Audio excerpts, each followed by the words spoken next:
Happy Tuesday, and welcome to today's episode of More Than Just Task Management, your favorite daily podcast where we help you build a thriving business.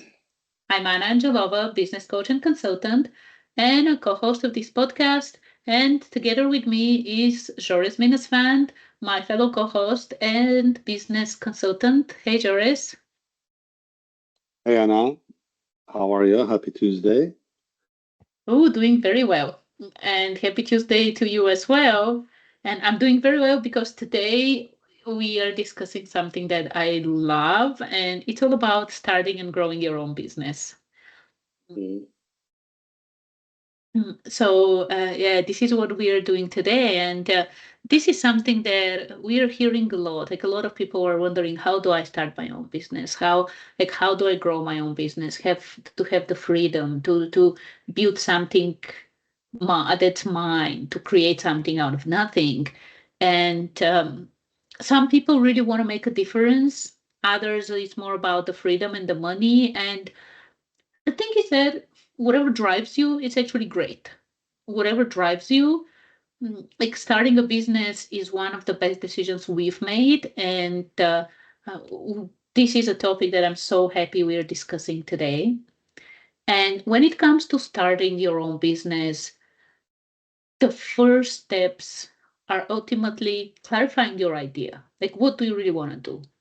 And it really needs to be like solving some kind of a problem or making the world a little bit better in whatever way you want to put it, whether you see it more as that there is a problem. And a lot of people actually, what happens is that they experience something or they have experienced something and they're like, oh, this is not working. I don't like the way this was done. And they go and build something better based on their own experience or solve a problem that exists. And then there are other people who create something to make the world better. And whether you label it as solving a problem or making a world better, ultimately you're creating value. So you need to have an idea that is creating some kind of value. And this is actually, if you think about how do I start and grow my business, this is what the Visionary Founders Club is all about. Our community of aspiring entrepreneurs that is almost here. Like, we have a wait list now, and the wait list is open. So if you want to join it, I'll actually add the link so you can join the wait list for the community so you can be one of the founding members. But this is one of the things we do there. Like we help aspiring founders become business owners, like start their businesses. And it all starts with clarifying your idea and making sure that it's an idea that solves a problem, that creates value, that is needed by the marketplace. Because another extreme that we have seen is people have great ideas, but no one really cares about it. It's not there's no market for it. And for you to really build a business that at least gives you a minimum level of freedom and abundance, it needs to be something that people care about. It needs to be something that there is market for. And I know that sometimes you don't want to hear this. Sometimes you don't want to hear the truth about it. But if no one cares about it, if no one will pay for this, then there's no point in starting. Like there's no business there. Yeah, absolutely. Um, we talk about this almost every um, social circle. We talk about this is um, I think right not just Canada, most of the countries that rely on immigration on population growth have this problem: immigration without proper integration. And I think all the I don't know, but this is just the nature of the government, the way it's done, the way they can do is like, okay, we'll help you with your papers. You land here, we'll at the airport, we'll give you the papers. You go take a taxi, and off you go. You're done. And I think a lot of, like you mentioned, a lot of people that come, it's really not easy to leave your home. But if you leave, you must have a passion, right? You're strong, you're hardworking, and you want to accomplish something. And this is what, if given the chance, you would rather build your own business than work for somebody. So in a country like Canada or US or other countries that rely on immigration, it's it the system doesn't exist where they bring them and they say, okay, here you go, you landed, and here is the link, go build your own business. It's always about here's the welfare, will give you 6 months of financial help. You have 6 months to find a job. After that, you're on your own. Maybe, yeah, maybe that covers like 80%, but the 20% that are coming and they really, really want to, even if they find a job, they rather have their own business. And they may even have had a business. We were just chatting with someone that mentioned they sat at a taxi and the medallion, the doctor's, the driver's medallion said doctor. Had a doctor talk to. He was a doctor in another country and came to North America and is driving a taxi. And these are the ones that we see in the title. What about people who were bakers and machinists and woodworkers and stylists and other even trades? We don't pay a lot of attention to trades, where these people want to build, if given the chance, they rather build their own business. And it's very important to help them to know how to do this. And Yeah, yeah, you and I, and yeah. yeah. No, go ahead, go ahead. I mean, we've built a few businesses. We know how hard it is. And bringing all that information into one place and making it available, it's invaluable. And what you said about, if you're not solving the right problem, nobody will pay you money.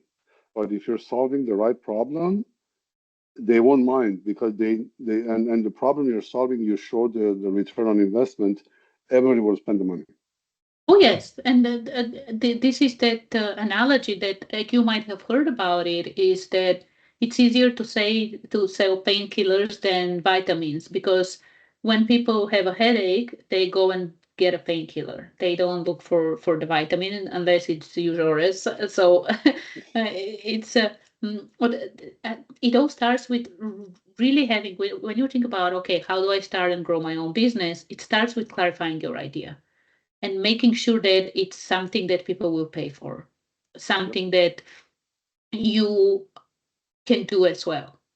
And then from there, a second biggest thing is identifying your ideal clients, like who you're solving this problem for. And I was chatting, and again, this is something that we go into more detail in the program. So if you're interested, absolutely, like, check the link, sign up for the wait list so we can notify you when the doors are open.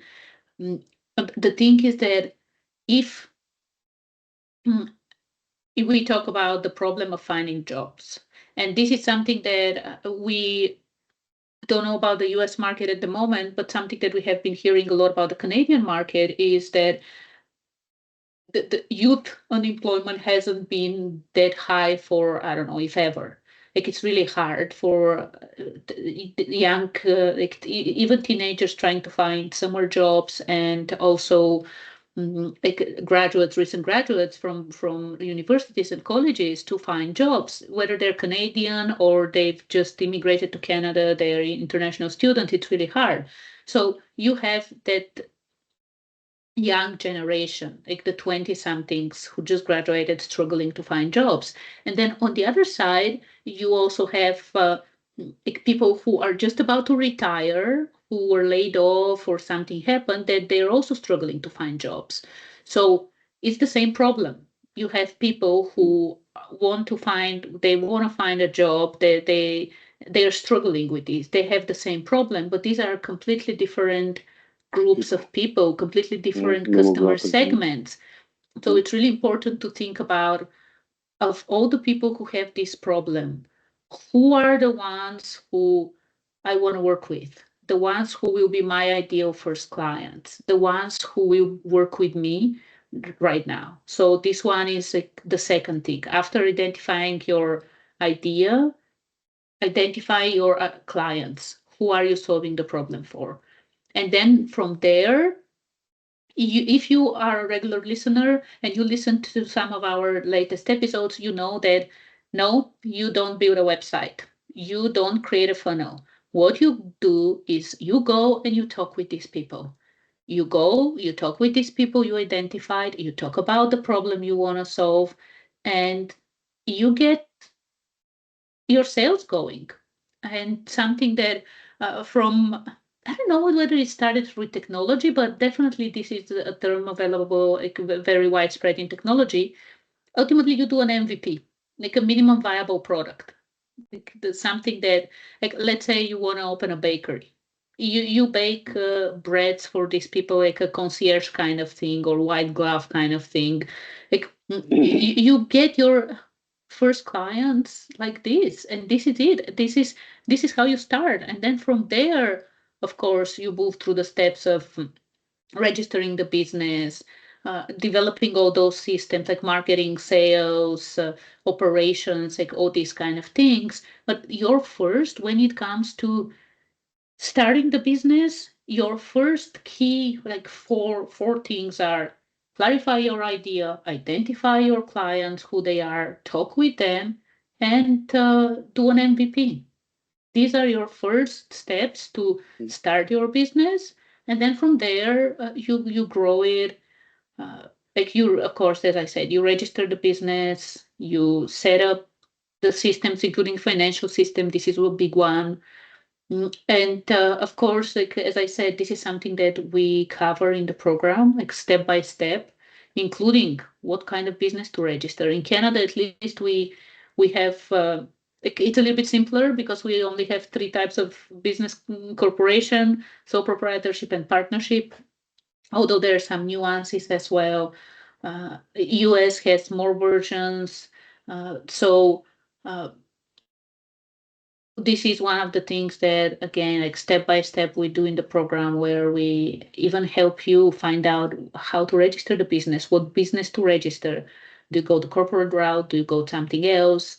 It's all in there. And again, if you are interested, check the link and definitely join the waitlist. And if you are thinking of starting a business and you're listening to this conversation, take this as a sign. Take this as a sign to explore it. And actually, I will add the link to a quiz we also have, whether to start, like what your business path is. The quiz that will help you if you are wondering whether to start your business or not. This quiz will actually give you the answer. So I will add this as well if you want to check it. Yeah, Highly this is recommend it. Yeah. yeah. I wish, looking back 45 years ago, I wish I had this available to me back then. It would have been incredible. Yeah, and in general, like the program and what we are doing right now is uh, based on our own experience, including the things that we wish we had. Because I've been part of the program, so it's my second year as part of one program, like related on business building. None of the programs I've been part of really help with starting your business. Like they don't Mm, help with those. Like they all sell that funnel idea that you build the thing and then people will come. Mm, mhm, None of them really help with mm. Not realistic. yeah, realistically starting a business. And is it hard? Yeah, it's hard. Like we wouldn't be saying that, oh, once you start a business, like decide to start a business, then yes, like you're guaranteed success. No, like with everything in life, there's so many things, there's so many Mm, factors. But the thing is that what we're doing with the Visionary Founders Club is that we're putting all our expertise, all our knowledge, and what we wish we had, including the nitty gritty, including the things that no one talks about really, of what business to register and when mhm. to register that business, when to start developing your website and things like this. Um, Yep, yep. so I'm actually really excited. I know we haven't launched it yet. Like we are working Mm, behind the scenes with a lot of things, putting all the whole path together, and it's progressing very well. I'm really excited about it, and I'm glad that we had a chance to share a little bit about it today in this conversation. Then, just quickly to summarize, how do you start your business? Clarify your idea, identify your customers, go talk with them, and run an MVP. And then from there, you can grow it. And again, if you want the help, check the links in the description, and we'll be really happy to see you on the other side. Thanks, Anna. Bye. Thank you, Jores.